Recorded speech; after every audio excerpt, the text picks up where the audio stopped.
கிழக்கு நியூஸ் நேயர்களுக்கு வணக்கம். நான் பத்ரி சேஷாத்ரி. நேற்றைக்கு தவிக அரசின் நிதியமைச்சர் மரிய வில்சன் ஒரு வெள்ளை அறிக்கை ஒன்றை தாக்கல் செய்திருக்கிறார். தமிழ்நாட்டின் நிதி மேலாண்மை குறித்த வெள்ளை அறிக்கை, பொது நிதிநிலை குறித்த ஓர் ஆய்வு 2021-22 முதல் 2025-26 வரை தமிழ்நாடு அரசின் மாண்புமிகு நிதி திட்டம் மற்றும் வளர்ச்சித்துறை அமைச்சர் அவர்களின் விளக்க காட்சி செய்தியாளர்கள் சந்திப்பு அப்படின்னு போட்டு ஒரு பவர் பாயிண்ட் ப்ரெசன்டேஷன். இந்த பவர் பாயிண்ட் ப்ரெசன்டேஷன் வந்து நான் முழுமையாக பார்த்துட்டேன். நேற்றுக்கு அதை அவர் ப்ரெசென்ட் பண்ணும்பொழுதே பார்த்துக்கிட்டு இருந்தேன். ஆனால் அவருடைய தமிழ் தான் கொஞ்சம் பரவாயில்ல, அந்த தமிழையும் மீறி அதை பார்த்துருவோம் அப்படின்னு ஓரளவுக்கு அதை பார்த்துட்டேன். ஆனால் அது வெறும் ஸ்க்ரீனில் பார்க்குறத விட நம்ம வந்து அதை அச்சில் பார்க்கணும். பார்த்தா உண்மையிலே வந்து நான் ஓரளவுக்கு தமிழ்நாட்டோட நிதிநிலை பல்வேறு விஷயங்களெல்லாம் நான் க்ளோஸாக வாட்ச் பண்ணிக்கிட்டு தான் இருக்கேன். பிற மாநிலங்களையும் பார்த்துக்கிட்டு இருக்கேன். பல நேரங்களில் நான் வந்து அப்பப்போது ட்வீட்டாக போட்டிருக்கேன், காணொலியாக பண்ணியிருக்கோம். பட் இதை ஒட்டுமொத்தமாக இதை பார்க்கும்பொழுது ஹாரர் ஸ்டோரி, அவ்வளோதான். அதிபயங்கர பேய் படம், திகில் படத்துக்குள்ளே நீங்கள் தியேட்டரில் நுழைஞ்சு பார்த்துக்கிட்டு இருக்கீங்க. நீங்கள் மட்டும்தான் இருக்கீங்க. கொஞ்சம் சுற்றி பார்த்தா ஒருத்தனுமே கிடையாது. திடீர்னு வீல்னு ஒரு அலறல். அப்போ எப்படி இருக்கும்?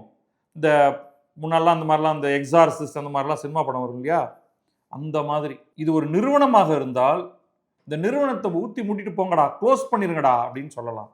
இது ஒரு மாநிலமாக இருக்கிறது அப்படிங்கிறதுனால அப்படி சொல்ல முடியாது. On all parameters we are failing, we have failed.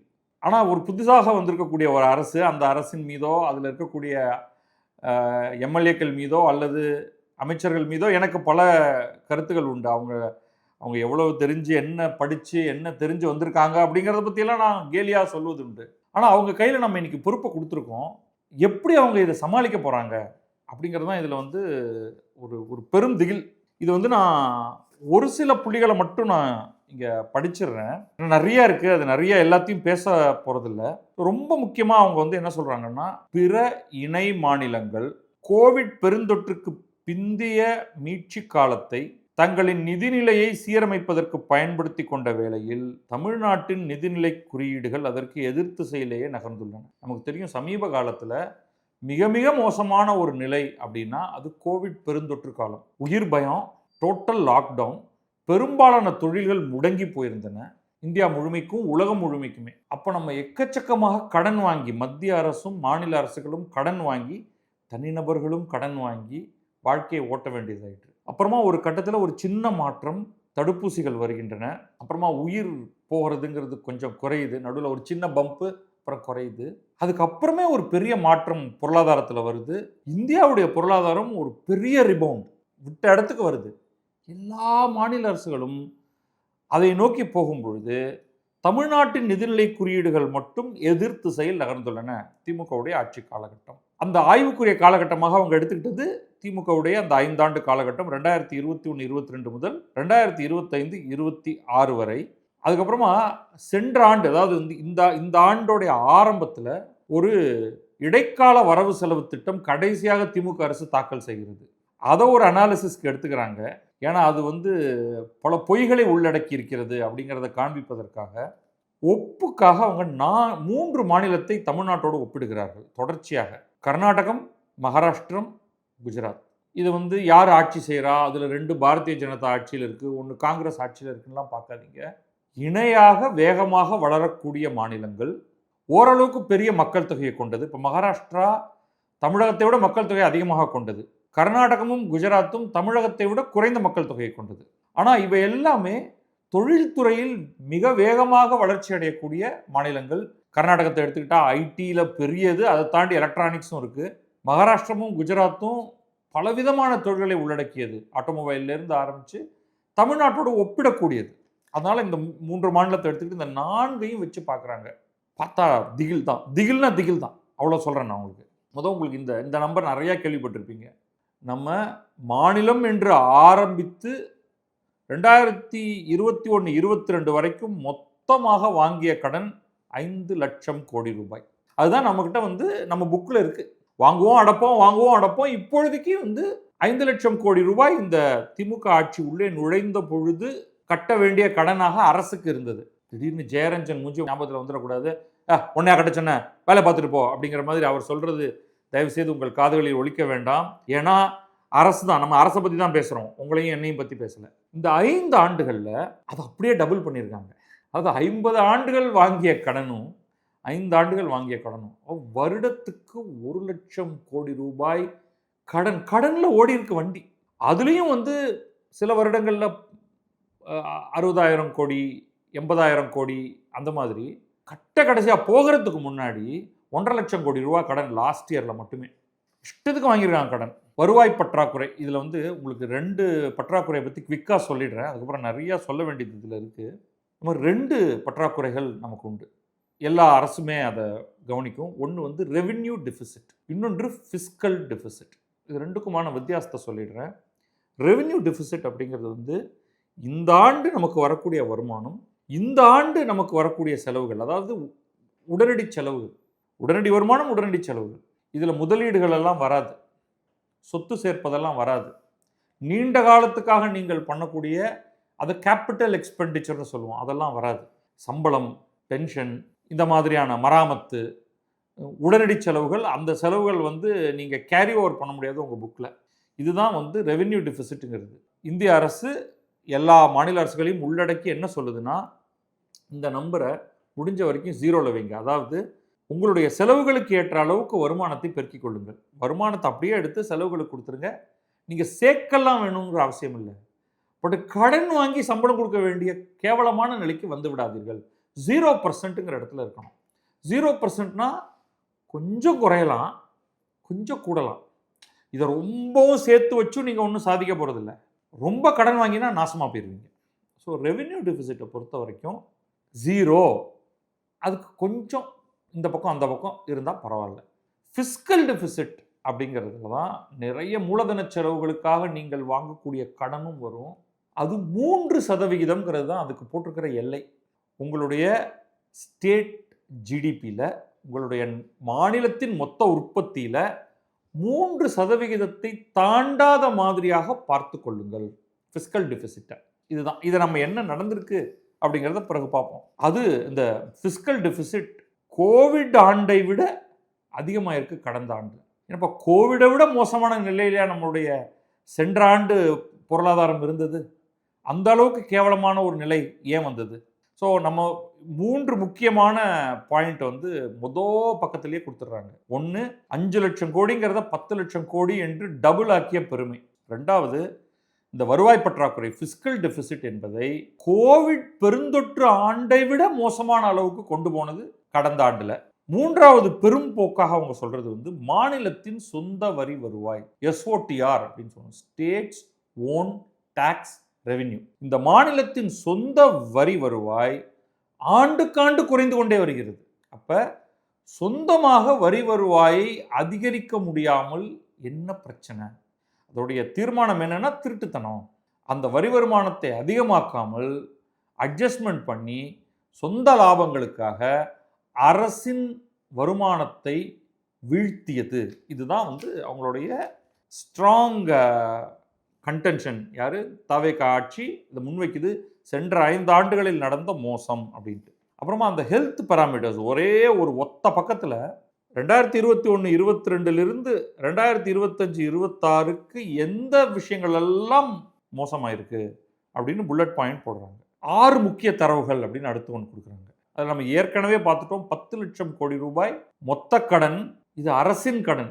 இதுக்கப்புறம் இன்னொரு 3 லட்சம் கோடி ரூபாய் கடன் அதில் சேருது. அது என்னன்னா அரசு சார்ந்த நிறுவனங்கள், அதுக்கு அரசு தான் அதுக்கு வந்து கேரண்டார். மின்வாரிய கடன், சிவில் சப்ளைஸ் கார்பரேஷன் கடன், இப்படியெல்லாம் வருது. இன்னும் இருக்குது. இப்போ 10 லட்சம் கோடி ரூபாய் நேரடி கடன், 13 லட்சம் கோடி ரூபாய் மறைமுக கடனையும் சேர்த்து. அடுத்தது இதெல்லாம் கொடூரமானது. நீங்கள் மொத்த வருமானமாக பெறுகிறீர்கள் அல்லவா? 100 ரூபா வருமானம் வருதுன்னா அதில் கிட்டத்தட்ட 23 ரூபாயை கடனுக்கு வட்டி கட்டுறதுலேயே போயிடுது. ஸோ 100 ரூபா வரக்கூடிய ஒவ்வொரு 100 ரூபாயிலையும் 23 ரூபாயை வட்டிக்கு எடுத்து வச்சிரு.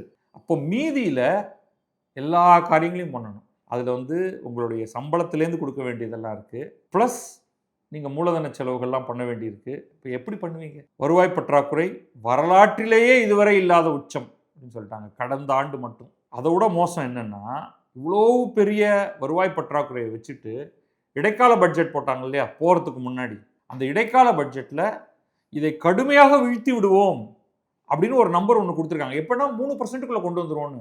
ஆனால் நிதியமைச்சர் சொல்கிறாரு, சான்ஸே இல்லைங்க, இப்போ இருக்கிற ட்ரெண்டை பார்த்தா 3%, இப்போ ஏதோ 3.7 3.8% இருக்காங்க. 4.5% வரைக்கும் போக போகுது. 3ன்னு சும்மா கணக்கு போட்டு போயிட்டாங்க. இது வருமானம் அதிகமாயிடும், செலவு குறைஞ்சிரும், அதனால எங்களுடைய பற்றாக்குறை குறைஞ்சு போயிடும் அப்படின்னு சும்மா எழுதி வச்சுட்டு போயிருக்காங்க. கடைசி பேஜில் இருக்கு, அது சொல்றாங்க. அப்புறம் அப்படி வரிசையாக டேட்டா இருக்கு. அந்த டேட்டாலாம் பார்க்கும்பொழுது திகில் திகில் திகில். ஒவ்வொரு ஆண்டும் எப்படி கடன் அதிகமாக வாங்கியிருக்காங்க. விட்டுட்டு போன கடன் அவங்களுக்கு 5.1, ஒரு வருடத்திலேயே அதை 6 லட்சம் கோடியாக கொண்டு போகிறாங்க. 2வது வருஷத்தில் 6.8 லட்சம், 4வது வருஷத்தில் 8.5 லட்சம். அப்புறம் பார்த்தாங்க, என்னப்பா இது கொஞ்சமாக வாங்கிட்டு இருக்கோம், அதை ரவுண்டு பண்ணிவிடுவோம், சரி 8.5லேருந்து நேராக 10க்கு போயிடுவோம் அப்படின்ட்டு அதுக்கு அடுத்த ஆண்டு 1.5 லட்சம் கோடியை வாங்கி 10 லட்சம் கோடியாக அதை சமன் செய்துட்டு போயிட்டாங்க. சரிப்பா, இதில் என்ன பிரச்சனை இருக்குங்க, என்னங்க இது? ஜெயரஞ்சன் படத்தை அப்படி ஒரு ஓரமாக வச்சுக்கிட்டே இருங்க. அவர் கேட்குற அந்த கேள்வியெல்லாம் கேட்டே இருங்க. நீயா கொடுக்க போற அப்படின்னு. மற்ற மாநிலங்கள்லாம் என்ன பண்ணியிருக்கு? அந்த ஒப்புமைக்காக ஒரு 3 மாநிலங்கள் எடுத்துட்டு இருக்காங்க இல்லையா, அதோட நிலை என்னன்னு பாருங்க. அந்தந்த மாநிலத்தின் உள்நாட்டு உற்பத்தி மதிப்பில் கடன் விகிதம் என்ன அப்படின்னா, குஜராத் 17.6%. இந்த 4 மாநிலங்கள்லயே அதுதான் குறைவாக கடன் வாங்குகிறது. ஏன் குறைவாக கடன் வாங்குதுன்னா, என்னெல்லாம் தமிழ்நாடு கெட்டதுகள் செய்கிறதோ அதையெல்லாம் குஜராத் செய்வதில்லை. மகாராஷ்டிரா 19.7%, கர்நாடகா 23.4%. ஆனால் அது கொஞ்சம் குறைச்சிக்கிட்டே வராங்க அந்த ட்ரெண்ட் பார்க்கும் பொழுது. தமிழ்நாடு ரிவர்ஸ் 28.3% கூடிக்கொண்டே போகிறது. அப்போ இவ்வளவு பணம் நீங்கள் கடன் வாங்க வேண்டியதாக இருக்குது. கடன் வாங்கினா வட்டி கட்டணும், வட்டி கட்டினா உங்களுடைய வருமானத்தில் ஒரு குறிப்பிட்ட பகுதி வட்டிக்கே போய்விடுகிறது, வளர்ச்சிக்கு போவதில்லை. இவ்வளோதான். இதுதான் இது தனிநபர் கடன் அப்படின்லாம் நான் மாற்ற விரும்பலை. வருவாயில் வட்டி சுமையின் சதவிகிதம். நம்ம வாங்குற நான் சொன்னேன் இல்லையா, 100 ரூபா நீங்கள் உங்கள் வருமானம்னா சுமார் 23 ரூபா வட்டிக்கு போயிடுது. சரி, மற்ற 3 மாநிலங்களில் எப்படி இருக்கு? கர்நாடகாவை எடுத்துக்கிட்டிங்கன்னா 16.4, அதாவது 100 ரூபாய்க்கு 16 ரூபா தான் அவங்க கடன் வட்டி கட்டுறாங்க. குஜராத் 12 ரூபாய் தான் அது கடன். 100 ரூபா வருதா, 12 ரூபா தான் அவங்க கடனுக்கான வட்டி. மீதி 88% அவர்கள் மற்ற பல்வேறு காரியங்களுக்கு பயன்படுத்திக் கொள்ளலாம். மகாராஷ்டிரா வருமானமாக பெறுகிற 100 ரூபாயில் வெறும் 10 ரூபாய் தான் வட்டியாக கட்டுகிறது. அப்போ நீ எப்படா 23 ரூபா கட்டுற அப்படிங்கிற கேள்விக்கு உடனே நம்ம ஆளுங்க சொல்லிடுவாங்க, நான் பஸ் ஃப்ரீயாக கொடுக்குறேன்ல அதனால தான், நான் எல்லார் வீட்டுக்கும் 1000 ரூபா தரேன்ல அதனால தான். சரி, அப்படி கடன் வாங்கி தரணுமா அப்படிங்கிற ஒரு கேள்வியை நம்ம கடைசியாக கேட்போம். வருவாய் பற்றாக்குறை, நான் சொன்னேன் இல்லையா 2 விதமான பற்றாக்குறை இருக்குது அப்படின்ட்டு. அதில் ரெவென்யூ டெஃபிசிட். இப்போ நம்ம பேச போகிறது இப்போ வருவாய் பற்றாக்குறை, revenue deficit. Gujarat revenue surplus வச்சுருக்கு, டெஃபிசிட் இல்லை. அவங்க என்ன பண்ணுறாங்க, ஏன்னா அவங்க கடன் அதிகமாக வாங்கலை, அதனால் வட்டி அதிகமாக கொடுக்க வேண்டிய தேவையில்லை, அதனால் அவங்க வருமானத்துக்குள்ளாக தங்களுடைய எல்லா செலவுகளையும் வாங்கிய கடனுக்கான வட்டியை தருவது முதற்கொண்டு செய்யறதுனால அவங்களுக்கு துளியுண்டு எக்ஸ்ட்ரா இருக்குது. நான் எக்ஸ்ட்ரா கூட வைங்கன்னு சொல்லலை, உத்தரப்பிரதேசமும் கொஞ்சோண்டு எக்ஸ்ட்ரா வச்சிருக்கு. அதுவே நான் அது வேண்டியது இல்லைப்பா, அதை நீங்கள் செலவு பண்ணுங்க அப்படின்னு நான் சொல்கிறேன். Maharashtra 0.7% minus deficit, Karnataka 0.8% deficit, Tamil Nadu -2.2%. 2.2%. அதாவது இவர்களெல்லாம் கூட மிக அதிகமாக கடன் வாங்கி சம்பளத்துக்கே கடன் வாங்கணும், வட்டி கட்ட கடன் வாங்கணும் என்னும் நிலையில் தமிழ்நாடு இருக்கிறது. குஜராத் உபரியாக கையில் வைத்து கொண்டிருக்கிறது. குஜராத்தை பெருமைப்படுத்துறதுக்காக நம்ம இதை பேசல, நம்முடைய நிலை எப்படி இருக்கு அப்படிங்கிறதுக்காக. அப்புறமா சொந்த வரி வருவாய் அப்படின்னு சொன்னோம். ஸ்டேட்ஸ் ஓன் டாக்ஸ் ரெவென்யூ வீழ்ந்து கொண்டே இருக்கிறது. 2022-23 6.33% மொத்த வருவாயில 6.33% அந்த மாநிலத்தின் சொந்த வரி வருவாய், ஸ்டாம்ப் டியூட்டி, அந்த மாதிரியான சில வருமான கலெக்ஷன், அது 6.33லேருந்து 6.22 குறைந்து 5.78 குறைந்து சென்ற ஆண்டு 5.45% குறைந்து விட்டது, குறைந்து கொண்டே இருக்கிறது. அடுத்தது ஒரே ஒரு பாயிண்ட்டை நம்ம ஆளுங்க பிடிச்சிக்கிறதுக்கு வசதியாக இருக்கும், பட் அதில் சில சேலஞ்ச் இருக்குது. ஒன்றிய அரசிடமிருந்து கிடைக்கும் நிதி பகிர்வில் உள்ள மந்த நிலை கொஞ்சம் காம்ப்ளிகேட் ஆனது. இதை நான் மத்திய அரசை டிஃபெண்ட் பண்ண போகிறதில்ல. ஒரு காலத்தில்னா எப்போ 1995 அந்த டேட்டாவை கொடுக்காம சிம்பிளாக என்ன பண்ணிடுறாங்கன்னா, 10வது நிதிக்குழுவில் 6.64% இருந்த நிதிப்பகிர்வு இப்பொழுது 4.097% குறைந்துள்ளது அப்படின்னு ஒரு டேட்டா தராங்க. அதாவது ஒவ்வொரு 5 ஆண்டுகளுக்கும் ஃபினான்ஸ் கமிஷன் உட்காந்து ஒவ்வொரு ஸ்டேட்டுக்கும், அதாவது எப்படின்னா ஸ்டேட்டோடைய ரெவென்யூலாம் கொடுத்துருவாங்க. அதுக்கப்புறம் சென்ட்ரல் கவர்மெண்ட் ஒரு வருமானத்தை பெறுகிறது அல்லவா? அதுலேருந்து ஒரு குறிப்பிட்ட சதவீதத்தை எடுத்து அதை பல்வேறு மாநிலங்களுக்கும் பிரித்து கொடுப்பார்கள். அப்படி பிரித்து கொடுக்கும் பொழுது அதில் மல்டிபிள் ஃபேக்டர், வெயிட்டேஜ் ஃபேக்டர் இருக்குது. அந்த வெயிட்டேஜ் ஃபேக்டர் எல்லாத்தையும் போடும்பொழுது தான் சண்டை வரும். ஏன் இந்த இதுக்கு இவ்வளோ வெயிட்டேஜ் கொடுக்குறீங்க, அதுக்கு இவ்வளோ வெயிட்டேஜ் கொடுங்கன்னு தமிழ்நாடு போன்ற சில வளர்ந்த மாநிலங்கள், அதில் கர்நாடகம், மகாராஷ்டிரம், குஜராத் ஆகியவையும் அடங்கும். அப்போ நம்ம கம்பேரிசன் ஸ்டேட் இருக்கு இல்லையா, அவர்களுக்கும் இந்த காலகட்டத்தில் குறைந்திருக்கிறது. 1995 2000 வரை மொத்த இந்திய அரசு பிரித்து கொடுப்பதற்காக எடுத்துக்கொண்டதில் 6.64% நமக்கு கொடுத்தார்கள். இப்பொழுது அது 4.097 என்று குறைந்திருக்கிறது. பெரிய அளவுக்கு குறைய ஆரம்பிச்சது 2000 2005 பீரியட்ல. 95 2000, அது 2001 2005 டிராமாட்டிக் டிராப். 6.64 5.3க்கு வந்தது. அப்படியே கொஞ்சம் கொஞ்சமாக குறைந்து 2010 to 2015 அது 4.9 அப்படிங்கிற மாதிரி குறைஞ்சு, அதுக்கப்புறம் further drop 14th finance commission 2015 to 20 4.023ன்னு லோவஸ்ட். அதுதான். அதுக்கு பிறகு கொஞ்சம் ஆக்சுவலாக ஏறி இருக்கு. 4.023% 4.079 4.097ன்னு கொஞ்சமாக ஏறி இருக்கு. அது ரொம்ப அதிகம் இல்லை. அதுக்கு முக்கியமான காரணம் என்னன்னா, 2011 சென்சஸ் எடுத்துக்கிட்டாங்க. அதில் தமிழ்நாட்டோட மக்கள் தொகை குறைஞ்சிருந்தது. ரெண்டாவது விஷயம் இன்கம் டிஸ்டன்ஸ் அப்படின்னு ஒரு ஃபேக்டரை மத்திய அரசு பயன்படுத்துது. உங்களுடைய சராசரி, உங்கள் மக்களுடைய சராசரி ஆண்டு வருமானம் அதிகமாகுது. இந்தியாவில் பல ஸ்டேட்டில் சராசரி ஆண்டு வருமானம் ரொம்ப குறைவாக இருக்கக்கூடிய பல ஸ்டேட்ஸ் இருக்குது. நாங்கள் சமநிலைப்படுத்துறதுக்காக அவங்களுக்கு கொஞ்சம் நிறையா தரப்போகிறோம் அப்படின்னு நீங்கள் ரொம்பவும் வெறுக்கக்கூடிய உத்தரப்பிரதேசம், பீகாருக்கெல்லாம் கொஞ்சம் அதிகமாக தராங்க. பட் இது இன்றைக்கு நேற்றைக்கு ஏதோ கடந்த 5 ஆண்டுகள் நடந்ததாக நினைத்து கொள்ளாதீர்கள். இது கடந்த 30 ஆண்டுகளாக நடந்து கொண்டிருக்கக்கூடிய ஒரு மாற்றம். இதே விதத்தில் தான் குஜராத், மகாராஷ்டிரம், கர்நாடகம் ஆகிய மற்ற 3 மாநிலங்களும் பாதிக்கப்படுகின்றன. உங்கள் அளவுக்கு தான். ஆனாலும் அவர்கள் பிரச்சனை இல்லாமல் இருக்கிறார்கள். அதுக்கு காரணம் அவர்கள் ஒழுங்காக கவர்னன்ஸ் பண்ணுகிறார்கள், நீங்கள் பண்ணலைங்கிறது தான். இந்த பாயிண்ட்டை மட்டும் நான் ஹைலைட் பண்ணுறேன். ஆனால் இதில் ஒரு இது இல்லை பெரிய விஷயம் அப்படிங்கிறது. மற்றது வருவோம். கமிட்டட் எக்ஸ்பெண்டிச்சர், பொறுப்பேற்ற செலவினம் அப்படின்னு ஒரு, அது வேற தமிழ் கிராமரில் இச்செல்லாம் தப்பாக போட்டிருக்காங்க. முகுடேஸ்வரன் பார்த்தா கோச்சுப்பாரு.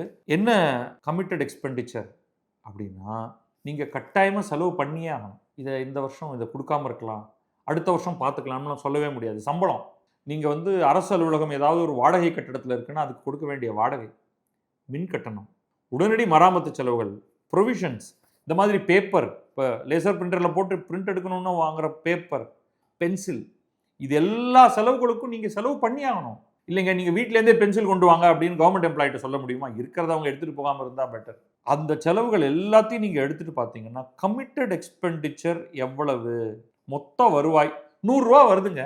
கமிட்டடாக எவ்வளவு செலவு பண்ணியே ஆகணும் அப்படின்னு பார்த்தா, இது பார்த்தீங்கன்னா அப்படியே நிஜமாவே கண்ணில் தண்ணி வரும். தமிழ்நாட்டில் கமிட்டட் எக்ஸ்பெண்டிச்சர் 61.7%. அதாவது 100 ரூபாயில் முதல்ல 62 ரூபாய் எடுத்து வச்சுரு, வேற எதுவுமே பண்ண முடியாது, அதை உடனடியாக கொடுத்தாகணும். நீ மீதி உன் கையில் இருக்கிறதே 38 ரூபா. அந்த 38 ரூபாய்க்குள்ள தான் சாலையை போடுறதா இல்லையாங்கிறதுலேருந்து எல்லாம் அதில் தான் வருது. புரியுதா உங்களுக்கு? 62 ரூபாய் இன்க்ளூடிங் கடனுக்கான வட்டி கட்டுறதுலேருந்து எல்லாம் 62 ரூபாய் எடுத்து வச்சாச்சு, மீதியில் தான். சரி, மற்ற மாநிலங்கள் என்னத்தில் இருக்குன்னு பார்த்தீங்கன்னா, கர்நாடகத்துடைய கமிட்டட் எக்ஸ்பெண்டிச்சர் வெறும் 44.6 ரூபா தான். அப்போ அவங்க கையில் 55 ரூபா இருக்கு, 55.5 ரூபா இருக்கு. உங்களுக்கு 38 ரூபா இருக்கு, அவங்ககிட்ட 55 ரூபா இருக்கு. அவங்க கையில் எக்ஸ்ட்ரா பணம் வச்சிருக்கான். உங்களோட கம்பேர் பண்ணும்பொழுது இன்னைக்கு ஷாப்பிங் போகலாமா, இன்னைக்கு ரெஸ்டாரண்ட் போகலாமான்னு அவனால யோசிக்க முடியும், உங்களால் யோசிக்கவே முடியாது. குஜராத்தும் அதே நம்பரில் தான் இருக்கு, 44.6%. அதுதான் அவனோட கமிட்டட் எக்ஸ்பெண்டிச்சர். மகாராஷ்டிராவில் கொஞ்சம் ஜாஸ்தி, 49.3. வாட் எவர் இட் இஸ், 50 ரூபாய்க்கு கீழே இருக்கு. 100 ரூபாயில் அவன் 50 ரூபாயோட குறைச்சி தான் அவனோட கமிட்டட் எக்ஸ்பெண்டிச்சர். மீதிக்கு ஒரு ஃபினான்ஸ் மினிஸ்டருக்கு ஒரு லீவே இருக்கு. எப்போ எதிலப்பா போடலாம், சரி இதில் போடுங்க சார், இல்லை வேண்டாம் சார் அதில் போடுவோம் அப்படின்னு. உனக்கு கிடையவே கிடையாது உனக்கு. அதுதான் உன்னுடைய நிலை. அதனால என்ன ஆகுது, மூலதனத்தில் உன்னுடைய இது கேபிட்டல் எக்ஸ்பெண்டிச்சர்னு சொல்லுவோம். இது நீங்கள் சில முதலீடுகளை செய்ய வேண்டியது. அந்த முதலீடுகளை செய்வதற்கு உங்களோட பணம் இல்லை. குஜராத் அவங்களுடைய உள்நாட்டு உற்பத்தி மதிப்பில், ஸ்டேட் ஜிடிபியில் 2.86% உள்கட்டுமானங்களில் முதலீடு செய்கிறார்கள். தமிழகம் 1.44% தான். அதுல பாதி தான். குஜராத் போடுற செலவுல பாதி தான் நீங்க உள்கட்டுமானத்தில் முதலீடு செய்கிறீர்கள். அப்போ உன்னால அவ்வளவுதான் பண்ண முடியும். பணம் இல்லை. எந்த மாதிரியான ஒரு நிலைக்கு கொண்டு வந்து விட்டுருக்காங்க பாருங்க நம்மள. சரி, இதனால நம்மளுடைய நிதி பற்றாக்குறை எங்க இருக்கோம்? நம்ம நிதி பற்றாக்குறை ஏற்கனவே கோவிட் வந்தது. நம்முடைய கோல் வந்து நிதி பற்றாக்குறை 3% இருக்கணும். அதுதான் நம்முடைய கோல். நிதி பற்றாக்குறை நம்ம சொல்றது வந்து ஃபிஸ்கல் டெபிசிட். நம்ம ஏற்கனவே ரெவென்யூ டெபிசிட்டை பார்த்தோம். ஃபிஸ்கல் டெபிசிட் 3% கிட்டக்கவே வரல. நம்ம 3.56, 3.45, 3.36ன்னு திமுக பதவியேற்ற 4 ஆண்டுகளில் குறைந்து கொண்டே வந்தது. 3க்கு வரலைனாலும் அட்லீஸ்ட் நிம்மதியா 3.56ல் ஆரம்பிச்சு 3.25 நோக்கி கீழ் நோக்கி வந்ததா? லாஸ்ட் இயர்ல என்னத்தை செலவு பண்ணாங்களோ தெரியல, 3.77 கொண்டு போய் விட்டுட்டாங்க. கொண்டு போய் விட்டுட்டு இப்போ என்ன பண்ணியிருக்காங்க, அந்த இடைக்கால பட்ஜெட்டில் இல்லைங்க நாங்கள் 3 இந்த ஆண்டு 3க்கு வந்துடலாம், எவனோதான் ஆட்சி செய்ய போகிறான், 3க்கு வந்துடலாம் அப்படின்னு சொல்லிட்டு போயிட்டாங்க. அதுக்கு நம்மளால என்ன சொல்கிறாரு மரிய வில்சன் அப்படின்னு பார்ப்போம். உண்மையான கடன் அதுவும் சொல்லிட்டேன் நான் உங்கள்கிட்ட. 13.18 லட்சம் கோடி ரூபாய். 10 கோடி ரூபாய் தான் மேலோட்டமாக பார்த்தா தெரியும். இன்னொரு ஒரு 3.18 லட்சம் கோடி ரூபாய் இந்த தமிழ்நாடு மின்சார வாரிய குழுமத்துக்கு மட்டுமே 2.47 லட்சம் கோடி. அதை தவிர மாநில போக்குவரத்து கழகங்கள், தமிழ்நாடு நுகர்பொருள் வாணிபக் கழகம் மற்றும் இதர நிறுவனங்கள் அதுக்கு ஒரு 0.71 லட்சம் கோடி ரூபாய். ஸோ எல்லாத்தையும் சேர்த்தா 13.18 லட்சம் கோடி. சரி, எல்லாம் தெரியுது. இருந்தாலும் 100 யூனிட் இலவசம்னு இருந்ததை வந்த உடனே 200ன்னு மாத்துறாரு விஜய். அப்புறம் பெண்களுக்கு இலவச பஸ்ஸா, நான் ஆண்களுக்கும் கொடுக்குறேன் அப்படின்னு இதே விஜய் தானே சொல்றாரு. அவன் பாருன்னா அவன் ஜாக்குக்கு இவ்வளவு வச்சிருக்கான் கடன். இணை மாநிலங்கள்னு பக்கத்துல வச்சு அசிங்கப்படுத்துறதுக்குன்னே கர்நாடகம், மகாராஷ்டிரம், குஜராத் எல்லாம், தமிழ்நாடு எங்க இருக்கு, கர்நாடகம் எங்க இருக்கு, மகாராஷ்டிரம் எங்க இருக்கு, குஜராத் எங்க இருக்கு அப்படின்னு காமிச்சிட்டு இருக்காங்க. இதுல வந்து நம்ம கழக தொண்டர்கள்லாம், அது நம்ம கழகம் அப்படின்னாலே திராவிட முன்னேற்ற கழகம் தான். இந்த அதிமுகவெல்லாம் அதில் சேர்த்துக்கலாம் தான். ஸோ அந்த கழகத்தினர் வந்து உடனடியாக இதுக்கு முட்டு கொடுக்க வருவாங்க. அவங்க வந்து எங்களுடைய சோஷியல் இண்டிகேட்டர்ஸை பாருங்க அப்படின்லாம் சொல்லுவாங்க. நீங்கள் வந்து அவங்க கஷ்டப்பட்டு தோண்டி எடுத்து குஜராத்தில் முட்டை சாப்பிடாததுனால அங்கே இருக்கிறவங்கெல்லாம் வந்து நிறையா வெஜிடேரியன்ஸ் இருக்கிறதுனால அவங்களுடைய பிரச்சனை என்ன அப்படின்லாம் வந்து தோண்டி கண்டுபிடிப்பாங்க. இதில் அப்பட்டமாக இருக்குது நிதிநிலை. அதை பாரியா முதல்ல. இப்போ வந்து நிதி சீரமைப்பில் தோல்விக்கான 4 காரணங்கள் அப்படின்னு இதில் கொடுக்குறாங்க. ஒன்று வந்து கூடுதல் வருவாய் ஆதாரங்கள் இல்லாமல் புதிய நிதி பொறுப்புகளை ஏற்றுக்கொள்ளுதல். அதாவது ரெவென்யூ இன்க்ரீஸ் பண்ணலை, செலவை மாட்டுக்கு எடுத்துக்கிறது. என்னென்ன செலவுன்னு அவங்களே சொல்லியிருக்காங்க. இது வந்து மரிய வில்சன் சொன்னது நான் அப்படியே படிக்கிறேன். கலைஞர் மகளிர் உரிமை திட்டம், எக்ஸ்ட்ரா எக்ஸ்பெண்டிச்சர் கதறினோம். அதை கொண்டு வந்தப்ப பெருமையாக பேசினார் ஸ்டாலின். இந்த ஸ்டாலின் கொடுக்க மாட்டான் என்று நினைத்தார்கள். ஊரகத்தில் கடனை வாங்கி கொடுத்துட்டு அந்த கடனை தூக்கி எங்க தலையில போட்டுவிட்டு ஜெயரஞ்சன் அங்கேன்னு சொல்றாரு, உன்னையா கடன் கொடுக்க சொன்னேன் அப்படின்ட்டு போய் இஷ்டத்துக்கு கடனை வாங்கி அடிச்சு அள்ளி தூள் பண்ணிட்டாங்க. கடைசி அதனால ஓட்டு வேற விடல, அது வேற விஷயம். பணமே இல்லையா, எங்க இருந்தே கொடுக்க போறீங்க அப்படின்னு கேட்டா கடன் வாங்கி கொடுத்துட்டு போறேன் அப்படின்னு ஜாலியா சொல்றாங்க. கூட்டுறவு பயிர்க்கடன் தள்ளுபடி, மகளிருக்கான கட்டணமில்லா பேருந்து பயணம், ஒட்டுமொத்தமா சென்ற ஆட்சி உங்களுக்கு கொடுத்தது எல்லாம் ஊரா வீட்டுல கடனை வாங்கி கொடுத்ததுரா. இதை புரிஞ்சுக்காம எல்லாம் அதுக்கு வந்து ஒரேடியா ஃபயர் விட்டுட்டு இருந்தீங்க. இப்ப நம்ம அடுத்து விசில்காரருக்கு வருவோம், கடைசியா வருவோம். மகளிருக்கான கட்டணமில்லா பேருந்து பயணம், உயர்கல்விக்கான கல்வி உதவித்தொகை திட்டம், மேம்படுத்தப்பட்ட சமூக பாதுகாப்பு 2025-26 இதுக்கு மட்டுமே 25,000 கோடி ரூபாய் வரை உயர்ந்துள்ளது. இஷ்டத்துக்கு அடிச்சு விடுறீங்க, ஆனா வருமானம் கிடையாது. ஓவிட்டு காசா அள்ளி எடுத்து கொடுத்துட்டு போயிட்டாரு. அடுத்தது சொந்த வரி சீர்திருத்தங்களை ஒத்தி வைத்தல். இங்க வரி சீர்திருத்தமே பண்ணல. ஏன்னா அதுக்கு எவனோ ஒருத்தன் பைசா அவங்கள்ட்ட கொடுத்து வச்சிருக்காங்க. அதெல்லாம் சீர்திருத்தம்லாம் பண்ணாதியா, இந்த 2 பொட்டி வச்சுக்கேன் நான் சொல்லலை, அங்கேயே போட்டிருக்காங்க. இழப்புகளும் ஊழலும், ஊழல் காரணமாக தான் இதெல்லாம் நடந்திருக்கு அப்படின்ட்டு. சரக்கு மற்றும் சேவை வரி இழப்பீடு தொகை ஒன்றிய அரசால் நிறுத்தப்படும் என்பது 2017ஆம் ஆண்டிலிருந்தே தெரிந்திருந்தும் அதற்கேற்ற வருவாய் ஆதாரங்களை விரிவுபடுத்துவதற்கான எவ்வித ஆயத்த பணிகளும் மேற்கொள்ளப்படவில்லை. வணிக வரித்துறையில் நிலவும் குறைபாடுகளால் நடைமுறை வரி விதிப்புகளும் வருவாய் இழப்புகளும் ஏற்பட்டன. முத்திரை கட்டணத்திற்கான வழிகாட்டி மதிப்புகள் சந்தை மதிப்பை விட குறைவாகவே வைக்கப்பட்டுள்ளன. ஆயத்தீர்வை மூலமாக கிடைக்கும் வருவாயும் இணை மாநிலங்களுடன் ஒப்பிடுகையில் குறைவாகவே உள்ளது. ஆயத்தீர்வைனா excise duty. Excise revenue comparison states Gujarat, Maharashtra, Karnataka அதையெல்லாம் கூட குறைவாகவே இருக்கு. கடைசியாக கனிம வளத்துறையில் ஏற்பட்டுள்ள வருவாய் இழப்பு மற்றும் ஊழல் மக்களுக்கு தெரிந்ததே அப்படின்னு சொல்லிட்டாங்க. நாங்கள் எதுக்குங்க எக்ஸ்பிளைன் பண்ணணும், ஊரையே கொள்ளடிக்கிறாங்க, உங்களுக்கே தெரியும். அதனால அப்புறம் இப்படி வருவாய் வரும். மூலதன உருவாக்க இழப்பு, இன்வெஸ்ட்மெண்ட்டே இல்லை, சுத்தமாக இன்வெஸ்ட்மெண்ட்டே இல்லை. எப்படின்னா கடனை வாங்கி மகளிர் உரிமை தொகை கொடுத்தாச்சு, அந்த கடனுக்கு கட்டணும் வட்டி, அந்த வட்டி கட்டணும்னா மூலதனத்தை உருவாக்க முடியாது. அப்போ என்ன பண்ணணும், நாசமாக போகணும், அவ்வளோதான். பொதுத்துறை நிறுவனங்களின் அமைப்பியல் சிக்கல்கள் சரி செய்யப்படாமை, அதில் முக்கியமானது மின்சாரத்துறை. அதுதான் பொட்டி பொட்டியாக வாங்கிட்டு இருந்தாரு. 10 ரூபாய் பாட்டிலுக்கு 10 ரூபாய் அமைச்சர் அதுலேயும் இருந்தார். தமிழ்நாடு மற்றும் இணை மாநிலங்கள் ஒரு ஒப்பீட்டு பார்வை நான் பார்க்க போகிறது இல்லை, பார்க்க மாட்டேன், பார்த்தா கொடூரமாக இருக்கும். அப்புறமா என்ன சொல்லிட்டாங்க, சரி எல்லாம் பண்ணிவிட்டு 2026-27 நிதியாண்டின் இடைக்கால வரவு செலவு திட்டம், அந்த இடைக்கால வரவு செலவு திட்டத்தில் அவர் என்ன ஒரு பாக்ஸ் ஒன்று போட்டிருக்காங்கன்னா, சென்ற நிதியமைச்சர் அவர் மேலே எனக்கு நிறைய மரியாதை உண்டு, தங்கம் தென்னரசு அவர்கள். இதில் சொல்லியிருக்கிறத நான் சொல்லிடுறேன். மாநிலத்தின் சொந்த வரி வருவாய் சரக்குன்னு மேலே போகும் அப்படின்னு அவர் போட்டிருக்காராம். 2.29 லட்சம் கோடி வரும்னு. இவர் என்ன சொல்கிறாரு, அதெல்லாம் அதீதமாக போட்டாங்க, உண்மையில அது 2.15 லட்சம் கோடி தான் வரும் இந்த ஆண்டு. அவங்களா சும்மா 2.29 லட்சம் கோடி வரும் அப்படின்னு போட்டு வச்சுட்டு போயிருக்காங்க. ஸோ ஒரு 14,000 கோடி அதிகமாக வரி வருமானம் வரும் என்று இவர்களாக சும்மா எழுதி வைத்திருக்கிறார்கள். அப்போ ஒரு -14,000 கோடி. அடுத்தது உதவித்தொகை மற்றும் நிதி மாற்றங்கள். அவங்க என்ன சொல்லியிருக்காங்கன்னா 1.56 லட்சம் கோடி தான் தேவைப்படும் உதவித்தொகை கொடுக்கறதுன்னு. ஆனால் உண்மையில் உதவித்தொகை 1.84 லட்சம் கோடி கொடுக்கணும். ஸோ அங்கே ஒரு அண்டர் எஸ்டிமேஷன், ஒரு ரெவென்யூவில் ஓவர் எஸ்டிமேஷன் 14,000 கோடி, எக்ஸ்பெண்டிச்சரில் அண்டர் எஸ்டிமேஷன் 27,800 கோடி. இப்போ வருவாய் பற்றாக்குறை வெறும் 48,000 கோடி தான் இருக்கும் அப்படின்னு சொல்லியிருக்காரு. வருவாய் பற்றாக்குறையே 90,000 கோடி போகும். நிதி பற்றாக்குறை எடுத்துக்கிட்டீங்கன்னா, ஃபிஸ்கல் டெபிசிட் எடுத்துக்கிட்டிங்கன்னா 1,63,000 கோடி ரூபாய் போகும்.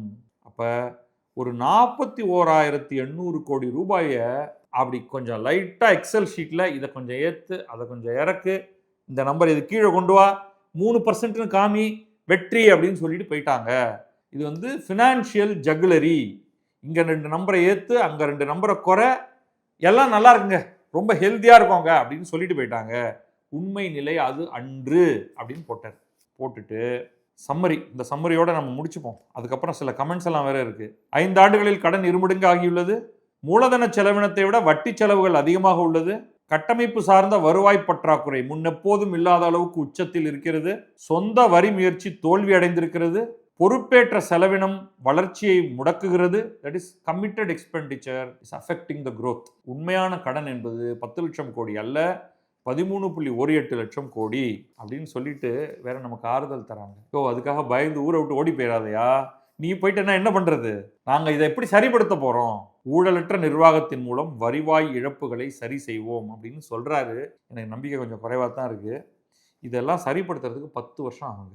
அரசு கொள்முதலின் செலவை குறைத்தல், அரசு தன்னுடைய செலவை குறைக்கணும். அரசு குறைப்பதற்கு வேறு ஒரு வழி இருக்கு, அதெல்லாம் எப்படி பண்ண போறோம்லாம் சொல்றாங்க. அரசு எத்தனை பேரை வேலைக்கு எடுத்துக்குதோ அவங்கள கூட கொஞ்சம் குறைக்க முடியும், ஆனால் அதை குறைக்க மாட்டாங்க.